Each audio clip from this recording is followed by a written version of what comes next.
এই সেই ঐতিহাসিক পানির কুয়া, যেটি খনন করার পর এই এলাকার নাম হয়ে যায় কুয়াকাটা।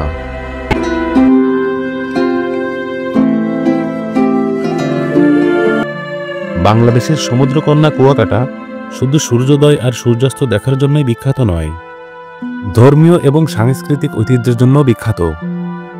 আজ আমরা যাচ্ছি রাখাইন পল্লীর ঐতিহাসিক বৌদ্ধ মন্দির দেখতে। হোটেল থেকে বেরিয়ে আমরা একটি স্থানীয় ইজি বাইক রিজার্ভ করলাম, যে আমাদেরকে গাইড হিসেবে এখানে নিয়ে যাবে।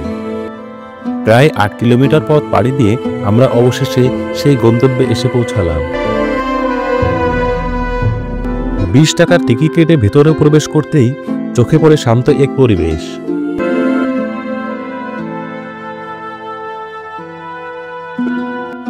প্রথমে নজরে আসে বিশাল আকৃতির এক বৌদ্ধ ভিক্ষুর মূর্তি।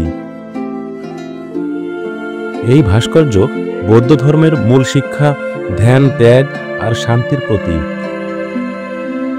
বৌদ্ধ ধর্মে ভিক্ষুর জীবন মানেই কঠোর অনুশাসন, ভোগবিলাস থেকে দূরে থাকা আর জ্ঞান লাভের পথ ধরে এগিয়ে চলা। দেয়াল জুড়ে আঁকা রয়েছে নানা ছবি, এগুলো বুদ্ধের জীবনের বিভিন্ন অধ্যায় বর্ণনা করে।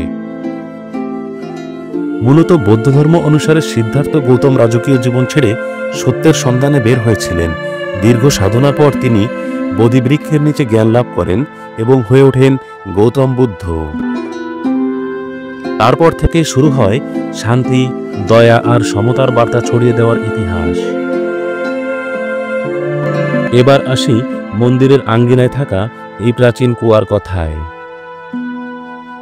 অনেক আগেই রাখাইন সম্প্রদায়ের পূর্বপুরুষরা যখন এখানে বসতি গড়েন, তখন তারা সমুদ্রের লোনা পানির মাঝেও মিষ্টি পানির খোঁজে এই কুয়া খনন করেন। আর এই কুয়াকাটা থেকেই এই জায়গাটির নাম হয়েছে কুয়াকাটা, অর্থাৎ কুয়া কেটে পাওয়া পানি থেকেই জন্ম নিয়েছে এই নাম। এখানে রয়েছে রাখাইন ভাষা শিক্ষা কেন্দ্র, যেখানে গরিব ছাত্রদের ফ্রিতে পড়ানো হয়। বৌদ্ধ ধর্ম বিশ্বের অন্যতম প্রাচীন ধর্ম। খ্রিস্টপূর্ব ৬ষ্ঠ শতকে ভারতে এর জন্ম হলেও দ্রুতই ছড়িয়ে পড়ে এশিয়ার নানা প্রান্তে। বাংলাদেশের দক্ষিণাঞ্চলে বসবাসরত রাখাইন সম্প্রদায় এখনও এই ধর্মের অনুশীলন করে। তাদের সংস্কৃতি, জীবনযাপন, এমনকি উৎসবও বৌদ্ধ ধর্মের শিক্ষা ও অনুশাসনের সাথে মিশে আছে। এই মন্দিরে প্রতিদিন আসে অসংখ্য দর্শনার্থী। দেশ বিদেশ থেকে আগত মানুষরা এখানে এসে শুধু ইতিহাস জানেন না, অনেকেই শান্তি খুঁজে পান এই নিরিবিলি পরিবেশে।